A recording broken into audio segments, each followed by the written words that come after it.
Magandang hapon. Update na muna tayo sa lagi na ating panahon ngayong araw ng Tuesday, April 2, 2024. Sa kasalukuyan nga ay ridge ng high pressure nag-e-extend sa may silangang bahagi ng Northern at Central Luzon. Kapag ridge ng high pressure area nakaka-apekto sa specific na lugar, inaasahan nga natin mas mababa yung tsansa ng mga pagulan. Para naman sa lagay ng panahon sa Metro Manila at sa ating buong kapuluan, asahan natin mga partly cloudy to cloudy skies, mga tsansa lamang ng mga localized thunderstorms ang posible. Yung ating mga kasamahan sa Regional Services Division maglalabas ng mga thunderstorm advisory, rainfall advisory o hindi kaya heavy rainfall warning kung kinakailangan. Wala rin naman tayong monitor na low pressure area or bagyo sa loob or malapit sa ating Philippine Area of Responsibility.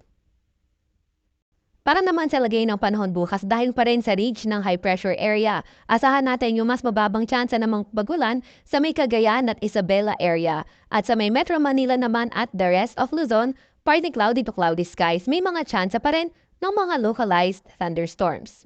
Agwat ang temperatura sa Metro Manila at ito ay maglalaro mula 25 to 32 or 25 to 35 degrees Celsius, 16 to 25 degrees Celsius sa may Baguio, 26 to 33 degrees Celsius sa may Luwag.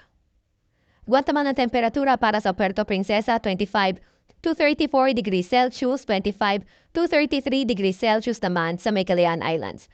Para naman sa lagay ng panahon, Visayas, Mindanao area, mga tsansa pa nga rin ng mga localized thunderstorms ang posible. Agwat ang temperatura sa Iloilo at Cebu, 26 to 33 degrees Celsius. Sa may Tacloban naman at Cagayan de Oro aabot ng hanggang 32 degrees Celsius ang maximum temperature. Sa Davao, posibleng umabot ng 34 degrees Celsius ang maximum temperature at 33 degrees Celsius naman sa may Zamboanga. Wala pa rin naman tayong nakataas na gale warning sa kahit na anong baybayin ng ating bansa.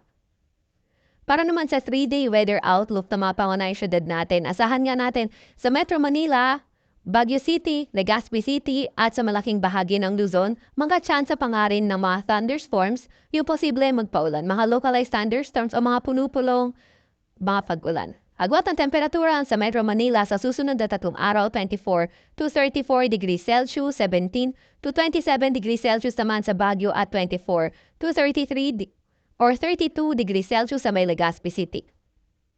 Para naman sa may Visayas area, mga localized thunderstorms lamang yung ating inaasahan.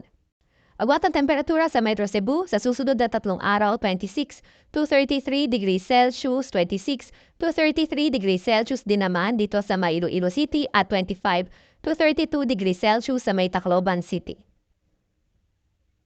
Para naman sa may Mindanao area, mga pangunahing syudad, asahan natin sa may Metro Davao, pati na rin sa may bandang silangang bahagi ng Mindanao, posible magdala ng mga paulan, craft ng low pressure area o hindi kaya easternies for Thursday and Friday, pero mas magandang panahon naman pagdating ng Sabado.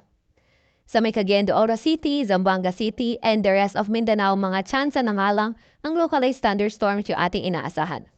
Agwat na temperatura sa Metro Davao maglalaro mula 25 to 33 degrees Celsius, 25 to 32 degrees Celsius sa may Cagayan de Oro at 24 to 34 degrees Celsius sa may Zamboanga.